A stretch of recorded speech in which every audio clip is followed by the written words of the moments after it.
Oi, eu sou o Celso Filho, gestor de educação do curso Cenários 2025 da FIA Online. E hoje eu estou aqui com o professor Carlos Honorato.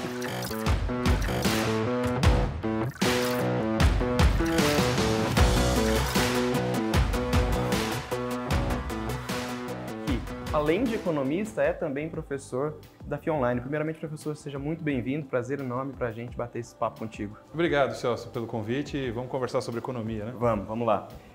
Nós teremos no próximo dia 5 de fevereiro a aula do professor Eduardo Gianetti dentro do curso Cenários 2025.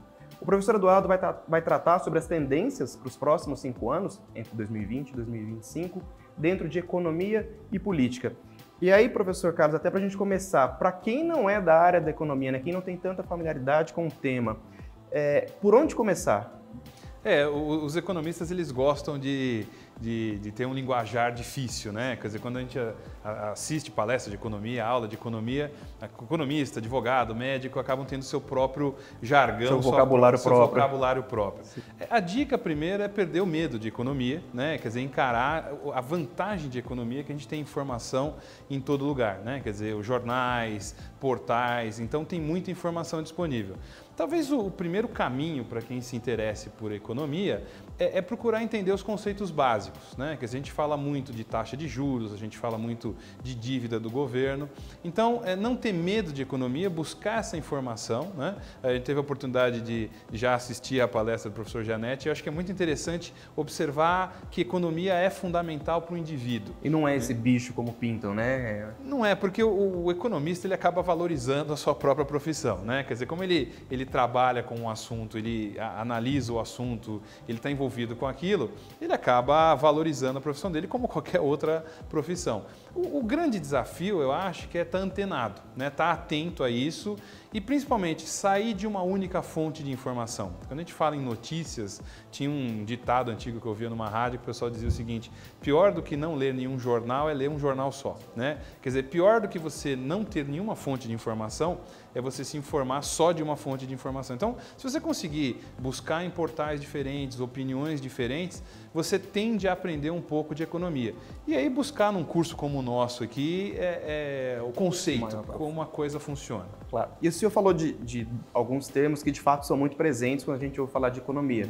Então, por exemplo, taxa de juros, dívida pública. Como que a gente consegue clarear um pouquinho esses termos, essas temáticas, para quem não é tão especialista no tema? Uma coisa que a gente tem treinado nos nossos cursos, na FIA principalmente, é a questão de simplificar, né? Quer dizer, ser simples é importante para facilitar a vida de quem quer aprender um assunto, especialmente economia. Se a gente for bem simples em termos de apresentar isso para o nosso telespectador, é a questão de observar o quê? Hoje a economia ela gira em torno da taxa de juros, né? A taxa de juros a gente pode indicar que seria o preço do dinheiro. À medida que o dinheiro está mais caro, ele custa mais, né? Eu tenho que pagar uma taxa de juros maior por um dinheiro que eu não tenho. E a taxa de juros na economia, que a gente chama de Selic, é a taxa que interfere em 3 políticas econômicas, né? Quando a gente fala em política econômica, eu tenho a política monetária, que é dinheiro, né? Moeda, vem de moeda. Eu tenho a questão da dívida do governo e eu tenho a questão do câmbio, do nosso relacionamento externo. Então, o ponto-chave é o seguinte: a taxa de juros acaba interferindo nessas 3 pontas. A gente até pode comentar um pouquinho mais sobre isso. O grande detalhe é que, se vocês observarem, né, quem está nos assistindo aqui, na televisão, na internet, sempre se fala de taxa de juros e qual o impacto que essa taxa de juros tem, né? A taxa de juros, então, ela acaba sendo um elemento central para a gente entender o resto. Quando a gente fala de dívida do governo, a gente está falando do lado fiscal, né? Quer dizer, se o governo ele deve muito, ele tem que pagar mais juros por isso. É que nem um indivíduo, né? A pessoa está devendo e ela está devendo muito, ela precisa o quê? Pagar um juro mais alto porque ela tem um maior risco. Na outra ponta, quer dizer, se eu aumento os juros, a minha relação com o exterior também muda. Então, vamos lá, eu sou uma pessoa que está investindo dinheiro nos Estados Unidos e paga uma taxa baixa lá. E no Brasil a taxa está alta, onde você colocaria seu dinheiro? No lugar em que a taxa é mais alta para remunerar mais. Então, se a gente conseguir entender essas 3 pontas, fica um pouco mais fácil para o indivíduo que quer entender a economia entender esses movimentos que a gente tem no mercado. Legal. Isso é super importante, né? Principalmente tanto em economia quanto em política. Muitas das vezes a gente escuta: eu não gosto de economia ou eu não gosto de política. E vai muito além do gostar, né? A gente precisa estar inserido dentro de algumas temáticas, de alguns conceitos básicos, até para viver. Né? Então, exatamente. E aí eu queria ouvir de ti qual que é essa importância de estudar a economia, né? De estar um pouco mais próximos desses assuntos. Às vezes a gente diz que não gosta de um assunto porque não entende. Né? E o movimento mais fácil é repelir. Né? Exatamente. Eu na faculdade tive um excelente professor de química. E eu gostei tanto de química que eu quase fui fazer engenharia química. Graças a Deus eu não fui fazer engenharia química. Né? Então, à medida que a gente começa a entender o assunto, é importante. Eu acho que uma dica que fica para quem vai assistir o nosso curso aí com o professor Gianetti é que a economia não é uma ciência exata. Como a gente tem muito número, né, na economia, então tem muitos dados, indicadores, todo dia está saindo uma informação, o indivíduo acha que é matemática. Quer dizer que se eu somar 1 mais 1 na economia vai dar 2. E não necessariamente é isso. Né? A economia é uma ciência humana. E tem um componente complexo na economia que é a questão da expectativa. Né? Quer dizer, expectativa é, se as pessoas estão otimistas, você tende a consumir mais, você tende a gastar mais. Né? Se a gente observar nos últimos anos, quer dizer, como a gente viveu um tempo de crise, muitas pessoas não consumiam. Tá? Você está com medo de desemprego, você está com medo de perder o seu trabalho. É um mercado especulativo, né? É um pouco de especulação e o receio do futuro. Sim. Então, se eu tenho medo do futuro, o que eu faço? Eu guardo dinheiro. Se eu acho que o futuro vai ser melhor do que o meu passado, o que eu faço? Eu gasto o dinheiro. Eu gosto de fazer uma brincadeira, quer dizer, imagina que o mundo acabasse amanhã. Se o mundo acabasse amanhã, provavelmente nós iríamos embora daqui e fazer alguma coisa que é a última coisa que a gente vai fazer nas nossas vidas, né? Então, tem essa questão temporal também, né? Quer dizer, eu só faço poupança, eu só guardo meu dinheiro hoje porque eu acho que eu vou poder usá-lo no futuro. Então, as expectativas, as tendências ou a forma como as pessoas olham o ambiente influenciam na economia. Se eu estou otimista, eu gasto mais, eu faço a economia girar. Se eu estou pessimista, eu guardo meu dinheiro e não faço nada com isso. Legal. Você falou muito de especulação, de expectativa. Essa é uma das temáticas que o professor Gianetti tratou muito em aula. Eu queria que vocês nos ajudassem a entender como que é a visão do economista no que diz respeito à previsão. Né? Eu sei que para o economista a gente tem uma série de variáveis muito mais presentes. E logo na sequência, o que a gente tem, pensando nessas previsões, ou nesse exercício de futurologia quase, o que nós temos de oportunidades futuras nos próximos anos?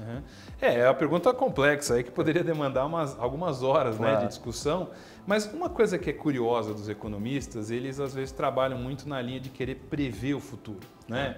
E previsão pode ser horóscopo, pode ser runas, tarô, borra de café, qualquer coisa. A gente pode... é fé, né? E fé não é ciência, vamos dizer nesse sentido. Não vamos entrar aqui no detalhe filosófico da história. Mas o grande ponto da economia, quer dizer, quando você tenta prever, não é que você está prevendo para tentar acertar o futuro, mas é para você se antecipar um pouco em relação ao que pode acontecer e que decisões que eu quero tomar. Eu acho que o grande ponto do que a gente está discutindo aqui é a capacidade de tomar decisões.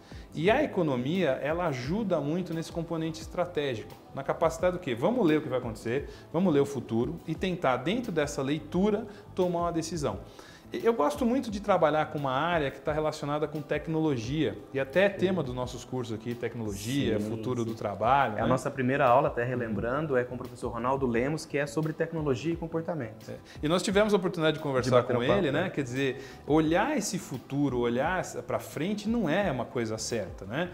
E quem lida com previsão tecnológica, na verdade a gente não chama de previsão, a gente chama de prospecção. É uma palavra que talvez alguém já tenha, algum dos nossos os professores já tenham comentado, né? Prospecção é você meio que cavocar o futuro, tentar encontrar futuros diferentes para ver o que pode acontecer lá na frente. Mas muito baseados em dados históricos, Exato, dados históricos, mas não simplesmente você puxar uma tendência. Né? Porque puxar a tendência, você pode ter uma mudança no ambiente, e o próprio professor Gianetti comenta, ele vai comentar na aula, quer dizer, você pode ter um evento, uma crise sanitária, uma guerra, um terremoto, uma tsunami, como a gente ouve, eventos que não são previsíveis e que interferem no andamento da economia. Eu acho que o grande desafio, a grande dica para quem está nos assistindo é tentar criar futuros alternativos. Então vamos lá, nós temos um futuro aí que é o futuro sombrio. Tudo vai dar errado, a economia não vai dar certo, nós vamos ter um cenário desgraçado, né? Vamos para outro cenário, cenário ultra positivo. Tudo vai dar certo, tudo vai estar maravilhoso, as reformas no Brasil vão acontecer, né? Quando eu faço cenários alternativos, né, um muito ruim, um muito bom e talvez um tendencial, né, um mais ou menos de continuidade, Eu olhando para esse futuro, eu consigo me antever. Primeiro que eu vou ter insights, né? Vou ter dicas, ideias de falar, nossa, se isso acontecer, eu estou preparado? Eu costumo brincar muito, às vezes a gente é chamado para palestras assim, com empresas e o pessoal fala para mim assim, professor, fala alguma coisa, mas dá para você ser otimista? Né? Porque o pessoal acha que economista é tudo pessimista. E não é isso. Nós somos até, a gente curte, pouco, né? A gente se diverte. Porque quando está indo mal, a gente dá entrevista, a gente fala, a gente comenta. E eu fico sempre perguntando para essas empresas, para as pessoas, você está preparado se tudo der muito certo? Ótimo ponto. Se o Brasil nos próximos 5 anos resolver seus problemas principais em termos de reforma tributária, reforma fiscal, melhora do Estado, nós estamos preparados para se tudo dar certo? Eu garanto que boa parte das pessoas não estão preparadas para o melhor cenário. Por quê? Porque a gente está numa caixa, né, numa forma de pensar que o mundo vai continuar sendo do jeito que ele é. O próprio ser humano não gosta de mudanças, né? Sim, então, eu tenho que treinar a minha cabeça assim, estou preparado para o melhor, tenho que estar preparado para o pior também, e se eles não acontecerem, eu pelo menos já me antecipei. Me desenvolvi, né? E Exatamente. a gente fala muito, a gente sabe que investir na carreira, né, continuar estudando, continuar aprendendo, não é mais uma opção, né? Seja num cenário otimista ou num cenário pessimista. Então, de fato, investir na carreira, investir na formação, vai deixar esse profissional mais preparado, independentemente do cenário. E hoje o mundo é muito mais cruel, né? Quer dizer, porque as coisas estão em transformação, a gente tem um impacto tecnológico que o professor Ronaldo comenta, que é justamente essas tendências novas que estão acontecendo, a gente não sabe exatamente como vai dar. Eu costumo brincar que Big Data, inteligência artificial, são coisas que a gente sabe que existe, mas não necessariamente sabe como é feito. É aí que tá. Né? Eu tenho alguns alunos que são dessa área e é uma outra linguagem, é uma outra dimensão. Né? Então, a gente se preparar para essas mudanças, e eu falo muito em não você fazer planejamento estratégico. Não é que fazer planejamento estratégico é ruim, você tem que ter pensamento estratégico. Okay. Você tem que estar toda hora antenado com o que pode acontecer. Eu tive um colega, nos anos 90, que ele optou por fazer engenharia de telecomunicações. Quando ele entrou na faculdade, o mercado estava bombando. Quando ele saiu, já estava em crise e não tinha vaga para ele. O mesmo aconteceu com a engenharia, né? Que acho que cíclica, né? Vários segmentos, né? Então, o olhar atento a isso, o olhar cuidadoso a essa visão de futuro é fundamental para quem está no mercado de trabalho, para quem está trabalhando e conectando com aquilo que ele gosta, com o que ele faz bem. Né? Aí vem um lado mais de gestão de carreira, tudo mais também vai ser tratado, né? No sentido da gente olhar o que te agrada, que te deixa feliz, né? O que te satisfaz. Que te empurra, né? Que te empurra para frente, seu propósito, né? Sua tendência. Tudo isso, numa certa medida, compõe a economia. Né? O economista adora, né? Se você pegar um historiador, ele vai falar, nada existe sem história. O economista vai dizer que nada existe sem a economia. E esse caldeirão de informações não estruturadas que fazem a economia, esse negócio vibrante e pouco previsível. Né? Mas que é fundamental para quem gerencia uma empresa, para quem gerencia a carreira, ter a capacidade de ler isso e tomar as decisões. Né? Eu costumo brincar assim, toma a decisão, mesmo que você tome a decisão errada. O importante é tomá-la. Tomada e você tomou. Né? Claro. Nos anos 80, aí a gente teve uns problemas de gente que investia. Sempre tem essas bolhas, né? A bolha do boi gordo, a bolha do Bitcoin, a bolha de não sei o que lá. Por quê? Porque a pessoa está investindo porque alguém está indicando para ele o que investir. Né? Invista naquilo que você tem convicção. Mesmo que você perca o dinheiro, pelo menos quem perdeu o dinheiro foi você. Não foi alguém que te levou a perder o dinheiro. Né? Professor, o senhor falou um pouquinho sobre reformas, né? E de fato isso é um tema que esteve muito latente no último ano e esse ano também já se apresenta muito forte. Como explicar o que são as reformas, principalmente para um público que não está tão familiarizado com elas? Para quem acompanha a economia, não aguenta mais ouvir falar em reformas, né? Quer dizer, o tempo inteiro precisa fazer reforma, precisa fazer reforma. O que são as reformas, né? Basicamente, a gente tem 3 grandes grupos de reformas. As reformas ligadas à área fiscal, que o governo precisa gastar menos do que arrecada. Né? Dentro dessa questão da área fiscal, a gente tem o que a gente chama de reforma administrativa, que é reorganizar o tamanho do Estado, o gasto público, para que ele gaste menos e seja mais produtivo. A gente teve a reforma da Previdência, que foi aprovada ano passado, que faz parte dessa reforma relacionada à questão do gasto público. Ela não tem um impacto imediatamente agora, mas ela vai ter um impacto nos próximos anos. E nós temos uma reforma tributária, que talvez seja a grande discussão que a gente vai ter neste ano aqui, que é relacionada a pagar impostos de uma forma mais fácil. Infelizmente, nós não vamos conseguir pagar menos imposto. Quer dizer, você tem um Estado que gasta mais do que arrecada, eu vou precisar facilitar a vida de quem paga imposto. E aí, mudando um pouco a questão aí de ICMS, desses impostos relacionados a serviços e mercadorias, e talvez colocando um imposto relacionado à renda. Né? Imposto de renda, ele acaba mudando a alocação de recursos para melhorar a vida, né? O dinheiro sai de quem tem mais para quem tem menos. Todas essas reformas, elas têm um impacto na competitividade. Quer dizer, o Brasil é um país inserido no mercado mundial. Não tem outro jeito. Ou a gente se torna mais competitivo, mais apetitoso para investimento, quer dizer, os países têm que olhar para a gente, os investidores têm que olhar para a gente e falar: isso aqui é um lugar bom de eu investir, seguro de eu investir, e aí você começa a ter uma possibilidade de crescimento derivado desse investimento. Né? Legal. A gente falou muito de como o cenário econômico é efêmero, né? Como ele se transforma muito, mas na visão do senhor, como que está o cenário atual, né? E principalmente qual que é o impacto político na economia? Nós vivemos, a economia e política, elas andam de braços dados, né? Quer dizer, temos um problema econômico, né? Eu costumo brincar até com meus alunos que assim, eu conseguiria resolver a economia em menos de 5 minutos, se fosse do ponto de vista técnico. O problema é que a gente tem política, o problema é que a gente tem interesses. Temos muito cis, né? Cis, exatamente, e de gente, de agendas diferentes, né? A gente pode dizer assim, os interesses são diferentes, logo há um conflito. Nós não somos uma sociedade homogênea, nós temos um país muito grande, pessoas de diversas origens, diversos interesses, não é? Agora, o grande desafio que a gente começa a observar é que nós passamos aí, né, por um período complicado, né? Nós tivemos uma recessão chamada em L, vamos dizer assim, quer dizer, que aquela que a economia cai e não se recupera. Foi um dos piores períodos que a gente teve no Brasil, quer dizer, o Brasil estava acostumado a ter um problema, uma crise, cai e logo recupera e volta, né? A gente não voltou rápido. E começamos a perceber que a gente não volta rápido porque o governo não funciona direito, a economia não está funcionando direito. E agora a gente tem uma tendência de retomada, até porque a gente ficou muito tempo estagnado. Com essa menor turbulência política, quer dizer, a gente teve eleição ano passado, o governo aparentemente está se ajustando, né?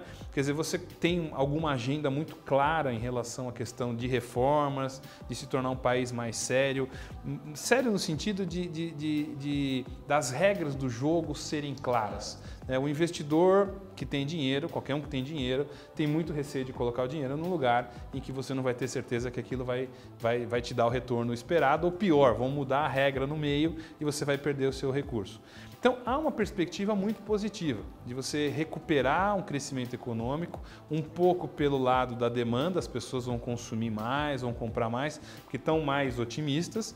E do outro lado, a expectativa é do investimento. Quer dizer, a gente precisa que empresários brasileiros e estrangeiros entrem no país investindo. O governo hoje não tem condição de investimento.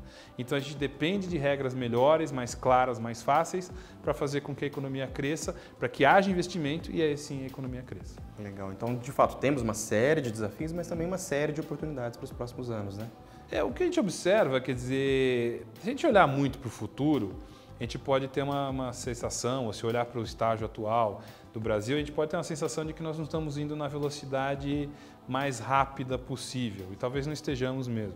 Mas, numa perspectiva positiva, se a gente pegar nos últimos 30 anos, né, desde a redemocratização, quer dizer, o Brasil tem tido avanços institucionais. Né? É dramático a questão da democracia, porque vai e volta, você tem brigas de interesse, mas é isso que faz com que a gente vá adiante.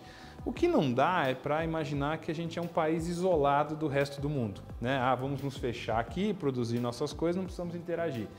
Nós temos que competir, os países que estão se desenvolvendo hoje, China, Índia, que são os países que mais crescem e que têm ocupado um espaço, são países que estão relativamente abertos.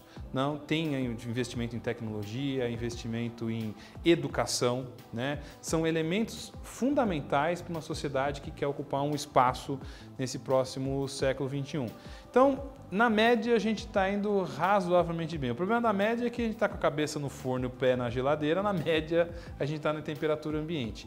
O esforço das reformas e de passar uma percepção positiva para fora é fundamental para a gente ocupar um espaço que o Brasil merece pelo tamanho, pela população no mundo, em termos de economia, de comércio internacional e até de produção de tecnologia, por que não? E o senhor citou um aspecto que eu gostaria muito de explorar, que é qual a importância da educação para o desenvolvimento, né, econômico de uma nação, por exemplo? Eu acho que tem dois elementos importantíssimos e acho que vocês também são especialistas nisso, podem colaborar. Quer dizer, a gente está passando por uma transformação na forma como as pessoas estudam e aprendem, né? Quer dizer, não é só o Brasil, a gente tem uma série de dificuldades no mundo, né? Você pega a Finlândia, Inglaterra, Dinamarca, países que estão na fronteira aí do conhecimento, eles têm discussões e dificuldades em entender como ensinar o jovem a aprender ou como levar as pessoas a se desenvolverem. Esse é um desafio. O problema do Brasil é que a gente está com os desafios do século passado ainda, né? A gente conseguiu chegar a 97% de pessoas na escola, o que não é mais do que obrigação. O problema desses 97% das pessoas estudando é que boa parte delas não são analfabetos funcionais. Quer dizer, quando a China hoje já está desenvolvendo na escola, no pré-primário, né? Pré-primário acho que é das antigas, mas Mas no ensino básico, no ensino né? básico, as crianças chinesas já estão aprendendo Big Data e análise de dados. Aqui no Brasil as crianças têm dificuldade de fazer tabuada, né? Multiplicação. Então, a educação é o elemento fundamental nesse novo ambiente de tecnologia. E se uma criança, um jovem não é bem formado, o que será esse adulto se ele não for bem formado? Agora, talvez se a gente quiser tentar dar um lado mais positivo dessa situação, é que acho que há mecanismos novos de aprendizado. O que nós estamos fazendo aqui é uma forma de levar informação. A própria digitalização. Digitalização, né? Quer dizer, quando algum aluno chega para mim e fala, não encontrei isso, eu falo para ele, você tem que tirar nota 0, porque não dá para não encontrar. Não existem mais esses muros. Né? Não tem mais muros, quer dizer, desde uma biblioteca que está aberta, que tem condição, vá buscar um livro, né, na moda antiga, raiz, né, vai ler um livro, mas vai no Google, vai na internet, vai num buscador e encontre essa informação. Então, você tem mecanismos próprios de se desenvolver. Agora, a sensação que precisa é que o Brasil, para ser competitivo, precisa ter uma política de Estado mais bem formatada em termos de que aluno, ou que estudante, ou que profissional que a gente vai formar. Nós temos que ter a cabeça de formar o profissional do século XXI. Tem alguns críticos que dizem, mas a gente tem que formar profissional, a gente tem que formar pessoas. Sim. Eu diria que as duas coisas. Eles, né, estão super atrelados, né? Exato. E assim, se a pessoa não é profissional, ela não tem renda, se ela não tem renda, ela não sobrevive. E aí vem o impacto econômico. Né? Eu não tenho que desprezar nenhuma área de conhecimento, dizer a história é menos importante do que estatística, não é isso. A gente tem que estudar todas as áreas, mas a gente tem que estar formando pessoas para um novo ambiente que a gente está vivendo nos próximos anos. Exatamente. Professor, a gente está chegando já nos nossos momentos finais do nosso bate-papo, mas eu queria saber qual que é o principal conselho do professor Carlos Honorato, principalmente ele já nos preparando para o curso Cenários 2025. Eu acho que o grande ponto que a gente tem que pensar em economia é na questão dos desafios e oportunidades, né? Quer dizer, toda situação de crise, e é curioso, não só na economia, mas uma situação de crise leva você a mudar. Né? E o ser humano ele não tem interesse, ele não gosta da mudança. Então, eu acho que a grande oportunidade que a gente começa a ter é que está meio claro na sociedade brasileira que algumas transformações têm que ser feitas.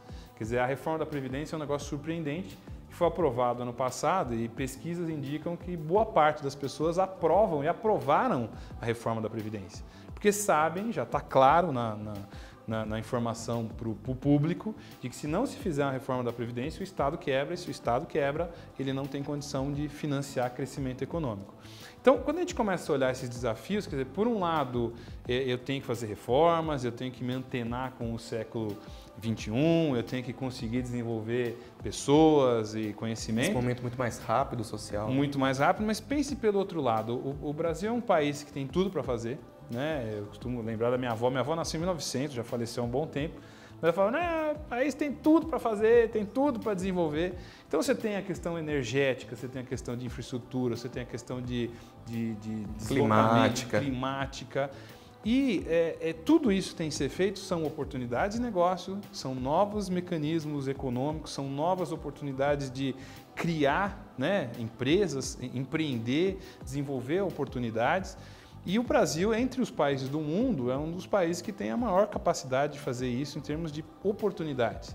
pega alguns países da Europa, a gente não precisa citar, mas são países que às vezes têm uma população de 2, 3 milhões de habitantes, né? Já está tudo pronto, tudo construído, não dá para comparar com o Brasil, né? 3 milhões de habitantes nós temos numa estação de metrô aqui em São Paulo, ou num terminal de ônibus lá na Bahia, numa tarde tem isso de gente. Então, acho que o grande desafio é se antenar, observar essas oportunidades, por isso que estudar economia e estratégia são elementos importantes. Independentemente da área de Exatamente, de porque atuação. te abre a cabeça para as oportunidades. Né? Achar que a oportunidade é alguma coisa que alguém acordou, teve um sonho, né? Teve uma visão celestial. Funcionam bem em filmes, né? Filme dá bons filmes, depois pode contar uma boa biografia, mas mesmo hoje você pega esses milionários, bilionários que fizeram grandes companhias, não foi só sorte e visão, né? Eles trabalharam muito, eles Tem muito observaram, esforço ali depositado. muito esforço, muita observação do cenário, do que está acontecendo. E eu acho que esse treino de olhar para frente, de tentar ser mais visão de longo prazo e atuar é o caminho. Os países que estão à frente hoje fazem isso, né? Se você pegar boa parte da Ásia, tem uma visão de longo prazo que às vezes falta um pouco no Brasil. Então, se a gente conseguir desenvolver isso via estratégia e via cenários econômicos, é uma grande oportunidade para ir adiante. Muito bom. Professor, muito obrigado pela tua participação. Super legal bater esse papo, né? Estamos aí nos aquecendo para o curso. Eu lembro que o professor Carlos Honorato também é professor dos cursos da FIA Online e nós nos vemos muito em breve. Aguardamos todos vocês no curso Cenários 2025. Um grande abraço, mais uma vez obrigado, professor. Muito obrigado a todos.